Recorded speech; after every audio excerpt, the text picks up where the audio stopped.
Welcome back to my channel, and yes, Christmas na po.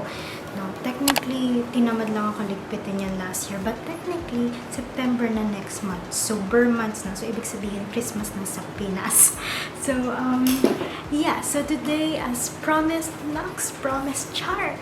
But I did say I'm gonna do a separate video comparing Get Ready With Me Cosmetics Milk Tints Volume 1 versus Volume 2. So if you guys want to know my thoughts about them separately, I did review the Volume 1, so I will link it here, and I also reviewed the Volume 2 recently. So, I have all the shades from the first initial launch, as in ito yung pinaka-first time nilang nilaunch to, and I have all 6 shades, and I have 4 shades from the new launch. So, yeah, in total, they have the old shades in the new packaging as well. So in total, I think they have 15 shades. So, I love the multi-tints of Get Ready With Me Cosmetics, as in it's one of my favorites. It's something that I recommend to my friends. As much as I love these tints, of course, not all products are perfect, but this product is near perfect, as in sobrang minute lang ng cons ko dito about these products. So, the first thing na mapapansin nyo ang pinagkaiba nilang dalawa is, of course, the packaging and the amount of product you get. So, originally, these Get Ready With Me Milky Tints, multi-use creamy tints, are 249 pesos, and you get 8 ml of product, while the new ones, it's 349 pesos, and you get 10 ml. So you get 2 ml more and you pay 100 pesos more. And honestly, hindi ko pa ito nauubos and I got this last year around June 2021, and ang dami pang laman nito. So I don't think you'll be finishing this anytime soon, so you're getting more for what you pay for. So yun yung una nyong mapapansin. And in terms of which packaging I like more, to be honest, itong packaging na to was so innovative. Wala pa ako nakikita na ganitong packaging or something that's done this well. Usually, yung mga tube packaging na nakikita ko in terms of lip products, usually yung may paslan. Yung sa mga lip glosses, like yung mga 2010s na lip gloss. So with this one, the thing that I love, sobrang may hang up ako sa packaging na to. I mean, as much as I love this one, and of course, mas madali tong gamitin because it has a doe foot applicator and you can apply it on the go compared to this one, may hang up talaga ako sa packaging nito. It's because it's color-coded, may sariling design yung bawat lip tint, bawat color. It has something different per tube, per color and stuff. And to be honest, this type of packaging sobrang perfect during this pandemic, lalo if you have siblings and you like to share your makeup, or your friends you want to share your makeup. Sobrang bacteria proof to. Because like, ayaw niya mag-focus. Focus pa. Mag-focus ka. But sobrang, because you're not putting it directly on your lips, hindi nakakontaminate yung doe foot applicator or whatever applicator you're using. So yeah, but the downside of that one is that you do have to dispense this product here and apply it like that. Though, of course, mas madali to, but I never really had problems with this one as well. Then the thing that nag-upgrade naman sila in terms of their packaging, when these first came out, may sticker sila na ilalagay nyo sa likod or sa box mismo when you open the products. Now, with the new ones, nakalagay na siya actually dito sa bottle as well as sa box nila mismo. So, I'm gonna do a close-up of this one. Yeah. In terms of texture, honestly, wala masyado nag-iba, but napansin ko lang with the original formula, it has more of a mousse, may bounce sa kanya. Kapag dinidispense nyo, may bounce siya compared to this formula. This one, I feel like it's more creamy, not as moussey. But I think kasi nararamdaman ko yung mousse, pagka-moussey niya with the original one because of how you dispense the product compared to this one na direct nasa doe foot applicator yung formula. Mas creamy yung ngayon na formula, and I don't know if it's just me, but mas matte siya. Mas it dries more matte, while the previous one, it's more matte siya pero may pagka-satin pa rin. So for the new formula, it's more creamy and it dries more matte. But even if it dries more matte, it still gives you an ample time to blend the product. Again, pigmentation-wise, wala akong reklamo. Same as the first launch wherein it's super pigmented. That's why you're not gonna finish this anytime soon. And yeah. Okay, for the first initial launch ng Get Ready With Me Volume 1, I actually like the color selection that they came out with because these colors are both friendly to morena skin tones, fair skin tones, medium skin tones. Like, I like that their nudist shade, which is Cheesecake. As you guys could see, sobrang gamit ko yan.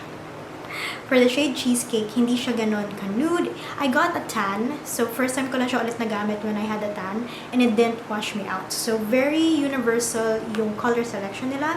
And then for the new color selection that they came up with, honestly, maganda rin yung additional selections na dinagdag nila sa current color selection, but napansin ko madaming more muted tones compared to the first one.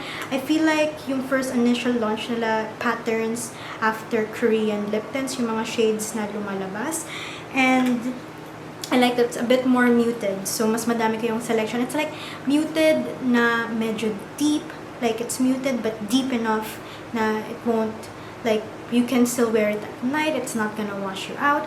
And I like the additional purple shade. This is, I feel like this patterns after yung nag-viral na Dior na powder blush, and honestly, purple blushes, lilac blushes were popular in Korea before because it really like brightens up your cheeks, or they like to mix it or put it on top of their current blushes. So you guys could see, even yung mga napili kong shades from the second launch, yung Volume 2, very muted, but they're more leaning on to the muted mauve side, and they also have browns as well, so more on the mauvey brown tones yung napansin ko sa second launch. Napansin ko, honestly, the difference, and this one is an upgrade, which is a good thing. Since these ones dries more matte, they tend to last longer compared to the previous one. But honestly, very slight difference. I was actually using the Volume 1 recently, and I worked out with it, I sweated, I use it under the mask.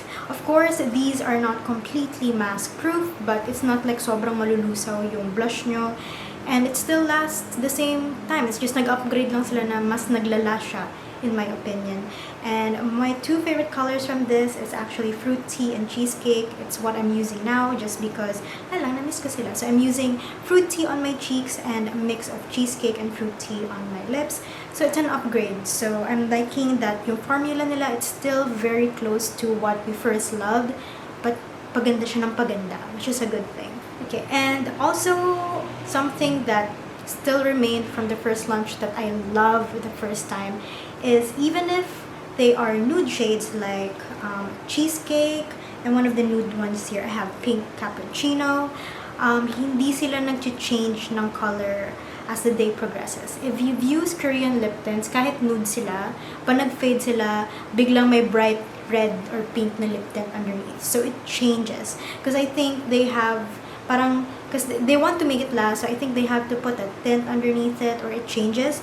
These, you put it on, it dries the same color, it fades the same color, and it fades evenly enough kahit nude sila. So I like that it's still maintained, even if my more nude tones dito sa new launch. So I really like that. Okay, so as much as I love these lip tints, and as I promised, meron talagang something na I don't like about them, and it's only one thing na actually na-solve sa bagong launch.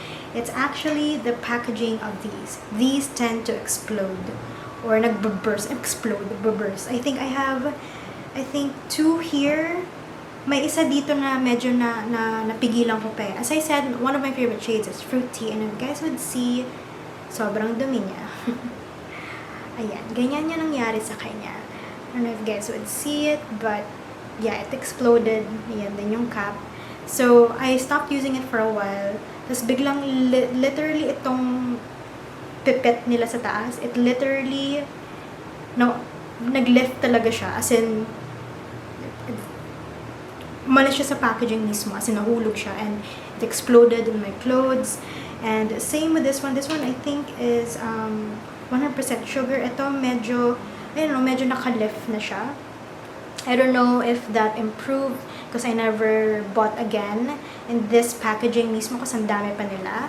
But I don't, yun lang. And the thing that's why as much as I want to bring them with me when I travel, natatakot ako kasi baka pagbukas ko because of air pressure, mas lumobo siya at it would burst open. As much as I love these packaging, and as I said, I love this because it's something new, yun lang. I'm scared to travel with it. So, yun lang. And as I said, na-solve siya sa second launch kasi iba na yung packaging niya.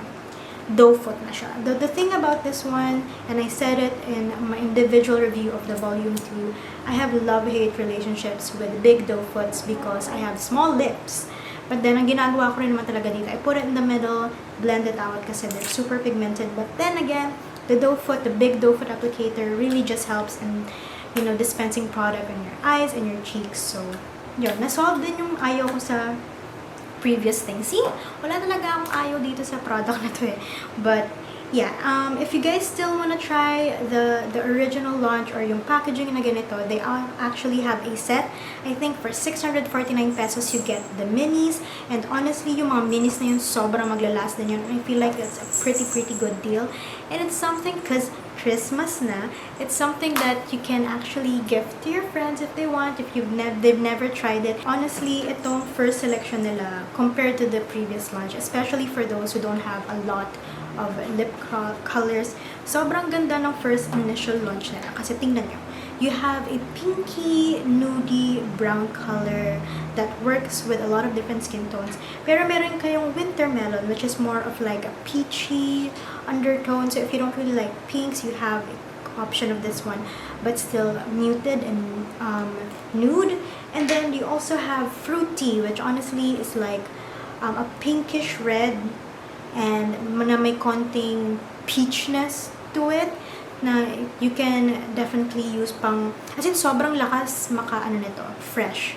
So ang ganda rin niya. And then you have a burnt orange if you want to be a little bit more playful but still, very wearable. See, it's a good color selection. And you get a bright red, which you can never go wrong with. So this one is mixed berries, and you get a deeper shade na you can use at night. If you don't want something as bright as mixed berries, you have 100% sugar. So honestly, this is such a good initial launch. Yung mga bagong shades nila, of course, if you want more muted, deep shades, of course, madaming selection sa volume 2. But honestly, I love all of them, and I can't wait for the new additional colors. So yeah.